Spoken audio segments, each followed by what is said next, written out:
Hello friends, जैसे कि हमारा देश पेंडेमिक कोरोना वायरस से और बहुत ही मुश्किल दौर से गुज़र रहा है, ऐसे टाइम में हम बात करेंगे वायरस की।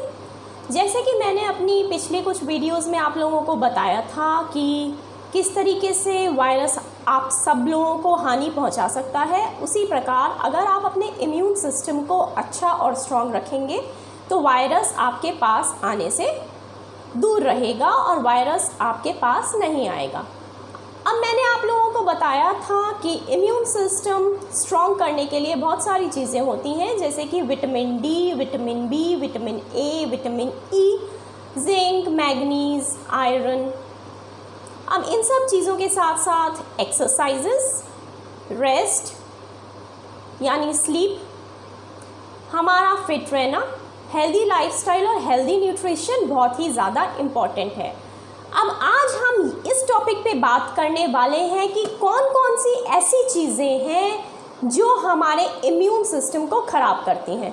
कई बार ऐसा होता है कि हम ये सब चीज़ें पढ़ते रहते हैं कि विटामिन सी हम ले रहे हैं, डी भी ले रहे हैं, और हमको ये लगता है कि जब हम ये सब चीज़ें ले रहे हैं तो कई बार हम बहुत ज़्यादा बदपरहेज़ी कर कुछ ऐसी चीज़ें भी अपनी डाइट में इंक्लूड कर लेते हैं जो हमारे इम्यून सिस्टम को हानि पहुंचाता है। और कई बार हानि इतनी ज़्यादा हो जाती है कि अगर हम थोड़े बहुत विटामिन या फिर डाइट में एक दो चीज़ें अच्छी ले रहे हैं तो उसका हमें भरपूर तरीके से फ़ायदा नहीं मिल पाता। तो ये जानने के लिए कि अगर हमें वायरस को दूर रखना है, इम्यून सिस्टम अच्छा रखने की चीज़ें तो हमें समझ में आ गई। आज हम बात करेंगे उन चीज़ों की जिसका सेवन हमें नहीं करना है ताकि वायरस हमारे पास नहीं आए। सबसे पहली वो चीज़ है हमारी शुगर। शुगर कम से कम खाएं। ज़्यादा शुगर आप खाएंगे तो आपकी बैक्टीरिया फाइटिंग प्रॉपर्टी, यानी बैक्टीरिया जो फ्लश आउट होने की प्रॉपर्टी है हमारे इम्यून सिस्टम की या वायरस की, वो बहुत ही हद तक आपकी कम हो जाएगी। इसलिए अपनी शुगर्स, अपने कैंड जूसेस, जो पैक्ड जूसेस आते हैं, पैक्ड आपके सूप्स आते हैं, वो आप ना लें।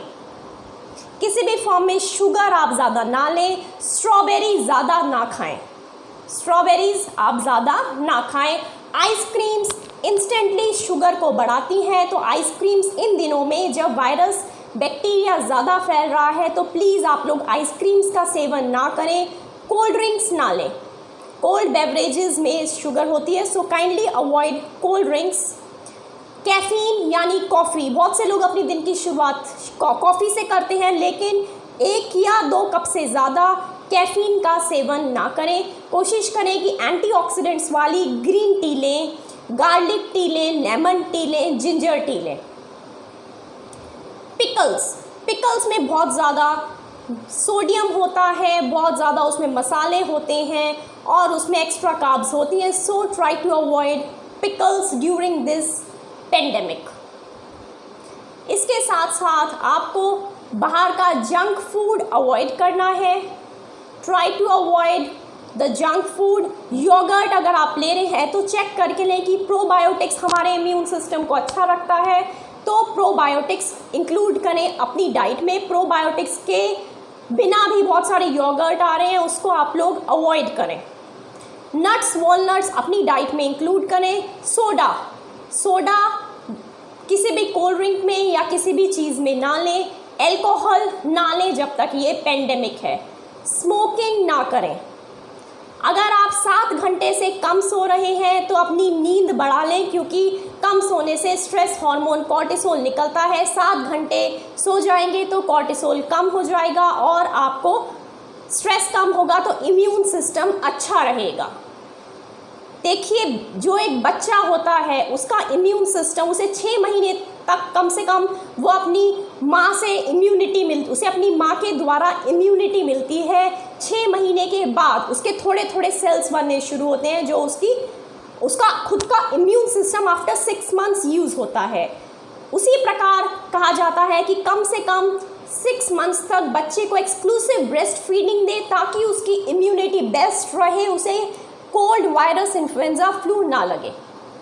छोटा बच्चा जो होता है 1 साल तक उसे 6 से 8 बार भी 1 साल में जिसके इम्यून सिस्टम वीक होता है, इन्फेक्शंस, कोल्ड एंड फ्लू होने के चांस होते हैं।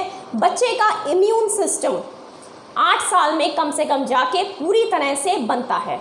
तो बच्चों को भी आप बचपन से ही विटामिन सी रिच फ्रूट्स दें, आंवला एंड ऑल दैट। उनको कोल्ड ड्रिंक्स बिल्कुल ना दें, सोडे वाली चीज़ें बिल्कुल ना दें, फैंटा, लिम्कास वगैरह उन्हें ना दें, चाय कॉफ़ी उन लोगों को ना दें, स्ट्रॉबेरीज ज़्यादा ना दें बच्चों को, ज़्यादा फैट वाली चीज़ें और हर चीज़ में बच्चों को शुगर डाल के ना दें।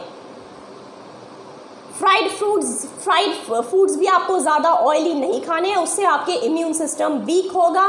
चिप्स मार्केट में मिलते हैं, चिप्स और Fryums and all that things, Lay's, you have to avoid that. Chips वगैरह में भी बहुत ज़्यादा sodium and all fried oils होते हैं, उससे इम्यून सिस्टम वीक होता है। एक बार अच्छे आपने ग्रीन लीफी वेजिटेबल्स दिए बच्चे को, स्टार्टिंग से ही उसकी इम्यूनिटी पर ध्यान दें। एडल्ट्स अपनी इम्यूनिटी पर ध्यान दें। आप लोग ध्यान रखिए कि जिन भी लोगों को डायबिटीज़ है, HIV है, हेपेटाइटिस है या कोई भी इम्यून सप्रेशन बीमारी है, वो लोग अपनी डाइट में जो चीज़ें मैंने बताई हैं जो इम्यूनिटी को हानि पहुंचाते हैं, वो चीज़ों का सेवन ना करें। इसी तरह क्योंकि बहुत ही गहरा रिश्ता है हमारे इम्यून सिस्टम का, हमारे हेल्दी लाइफस्टाइल का, हमारी हेल्दी डाइट का, हमारे हेल्दी न्यूट्रिशन का और प्रॉपर स्लीप का, along with stress free life का। इन 6 चीज़ों पे अगर हमने नियंत्रण रख लिया, इन 6 चीज़ों का कोऑर्डिनेशन, बैलेंस हमने अच्छा कर लिया, तो फिर बैक्टीरिया, वायरस, फंजाई, पैरासाइट्स, ये सब इन्फेक्शंस हमारे पास आने से डरेंगे। अगर आएंगे भी तो हमारे इम्यून सिस्टम एंटीबॉडीज बना के इन वायरसेस को ख़त्म कर देगा। If you like the video तो you have to like it and subscribe it. You have to stay safe, feel physically fit, and you have to stay healthy because health is wealth. Bye bye.